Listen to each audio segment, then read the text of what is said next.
Hey Sarah and Barry, I just wanted to show you a different vantage point. I know it looks like I'm standing on what, 1.5 feet of snow.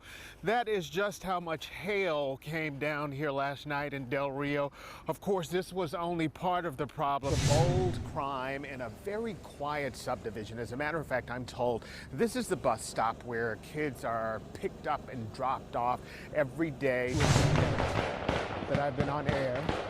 As you can hear in the background as this situation is going off, that was gunfire. The man who was contracted to pick up mail for the United States Post Office. He was parked over there. His truck ended up right here. No shooter. I didn't see no shooter. But I did see two people down right at the altar.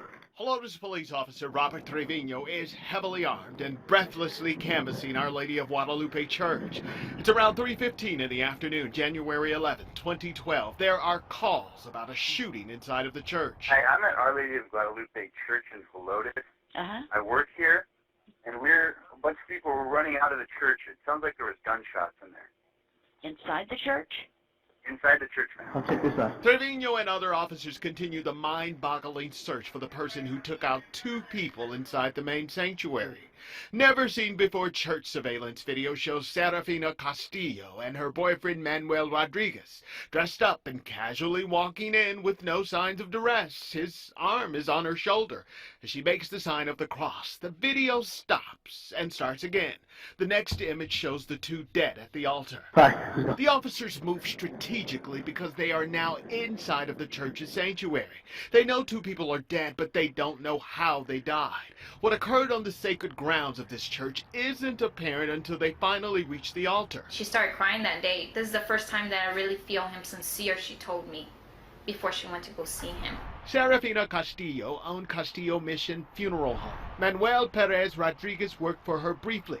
The two started to date. She confided the relationship to her daughter Myra, who says Rodriguez became abusive. Every time I would try to call the police, she would hang up and tell me, no, please, because he has two children. I don't want, him to be in jail or something. These bruises to her face and mouth were no accident. In fact, 10 days before her death, the two were in Hawaii. Police ordered Rodriguez to stay away from Castillo for 24 hours. Back in San Antonio, her 51-year-old boyfriend wanted to apologize to her in front of her children for his behavior. Castillo agreed, but kept her kids away. He went to finish with all of us, but we didn't go. But I did see two people down right at the altar. By the time the police arrived at the church, the cycle of domestic violence had reached a tragic ending. Castillo had been shot 13 times. It was a deadly day at the altar. What should people do about their vehicles? Because there is a mess out there. Yeah, this neighborhood is no exception. We've been driving through it. As a matter of fact, take a look up there. That's a whole blanket or some sort of tarp that's hanging up on this window. And then you talk about the cars. From the front window to the back window. This car took a pounding last night. You can see bits and pieces of the glass is still hanging out there.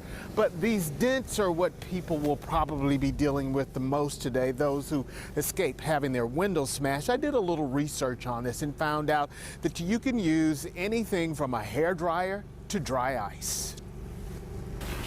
Oh God, I hope my car doesn't get broken. Kathy Estrada shared a moment of video that had her cringing. Hail coming down intensely. Her home and car the target of the storm. She is one of thousands who became victims of a well-organized storm Monday night. I-35 and Walsham Road. A cruiser from the San Antonio Police Department and this vehicle smashed by the ice rocks. In converse, the hail bombed the car windows there. That was the case at 1604 in Bandera Road. More windows shattered into pieces, leaving many wondering what to do now the storm has passed. According to Cars Direct, there are three options when it comes to hail repair. One is using the sun, a hairdryer, and dry ice to pop the dents left behind by hail. The most guaranteed results come by having your vehicle done professionally. Oh no!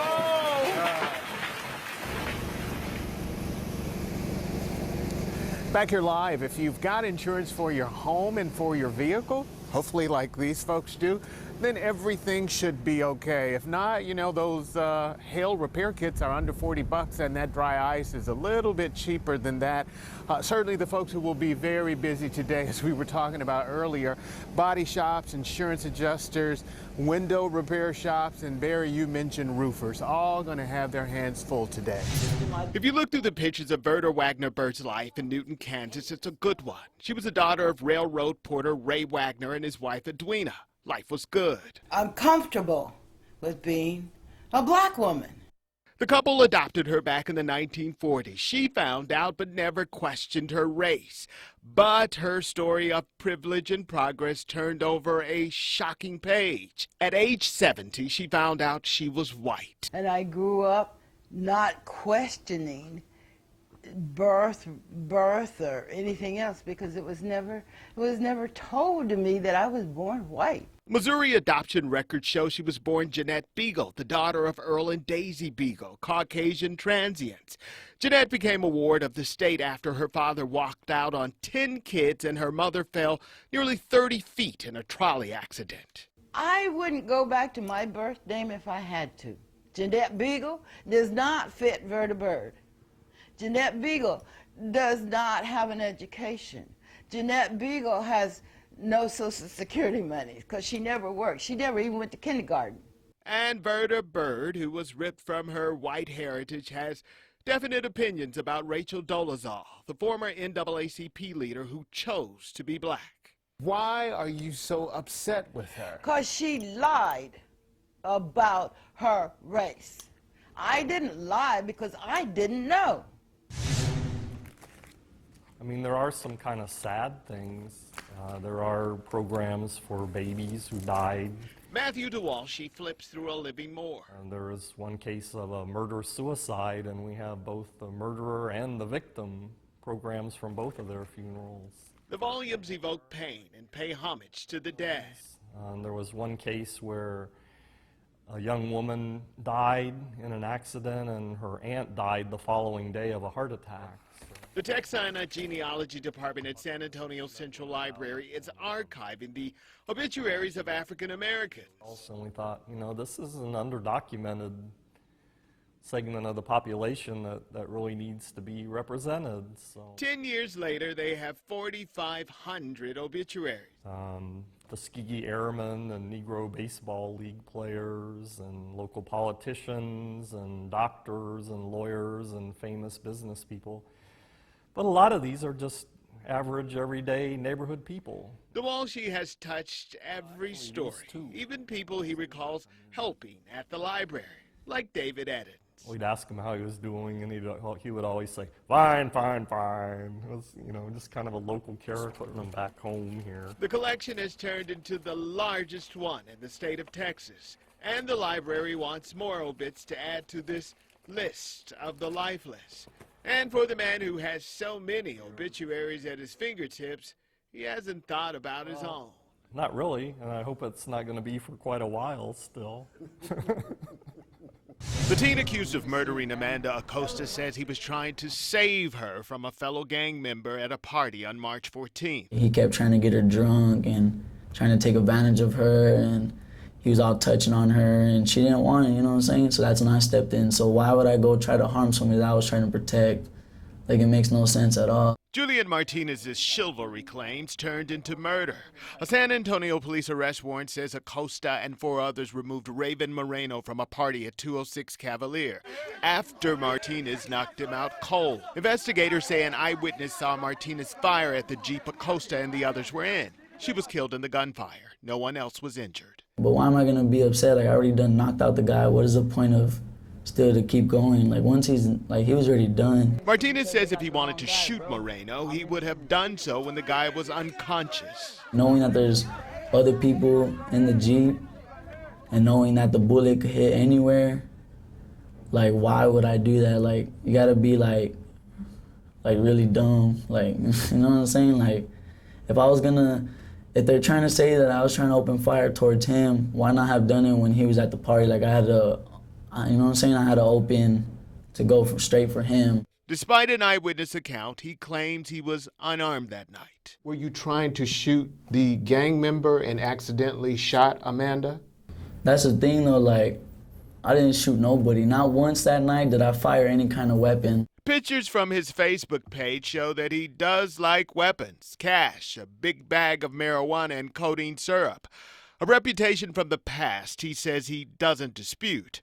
In the present, his name is even more soiled with an allegation of murder. The accused gunman says he's been open with the police and the victim's family. But some might say that's somebody who's being slick enough to go into the family and pretend like they really care about pretend. I'm just saying, some might say, I'm not saying it's my opinion. Yeah. Some might say that someone is slick enough to go into the family and pretend like he is, really compassionate about what happened to their daughter when he knows all the time that he shot her and he killed her and he's lying and trying to get away with it. That's what some might say. I mean, some could say that, but you're saying what I gotta say to the family? Well, what I gotta say to the family is, that's between me and them, you know what I'm saying? Like, it ain't nobody else's business. 5 Points Local Restaurant opened a year ago. It combines coffee, juice, food, and yoga in the most organic way. Hustle on over to 5 Points Local. You'll get gluten-free, non-genetically modified, organic cuisine. I knew I wanted a restaurant that was organic and local. I wanted to support our local farmers, our local artisans and craftsmen, and support the local community, and also give back by offering, organic local food at reasonable prices. Lisa Asbestos wanted to create a haven for gluten-sensitive eaters. You can go vegan here and add range-free or grass-fed meat.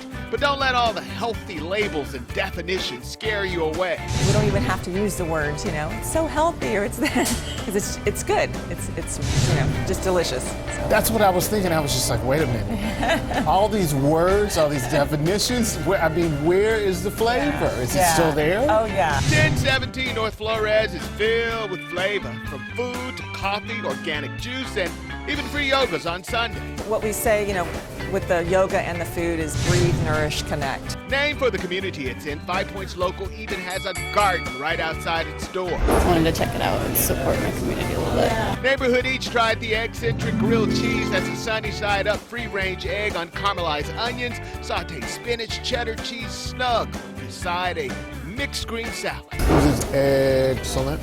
Get it? Excellent. Next up, the empanada of the day. It's a veggie curry one today, served with mixed greens and a citrus vinaigrette. So good, flaky and light. Then there's the karma bowl, quinoa, sweet potatoes, black beans drizzled with a chipotle cashew cream sauce, snuggled next to kale and range-free roasted chicken. You know what they say about karma? It tastes good. Gotcha. And for dessert, gluten-free carrot cake. Is there like a seed where I could grow this or something? Our compliments to the chef. That was good. Okay, Rico. Very well done. Thank you so much for giving us this tip about 5 Points Local. If you have another suggestion, all you have to do is hit us up on our Facebook page or send me a tweet. Don't forget to hashtag it Kens5Eats. Now back to you hungry people in the studio.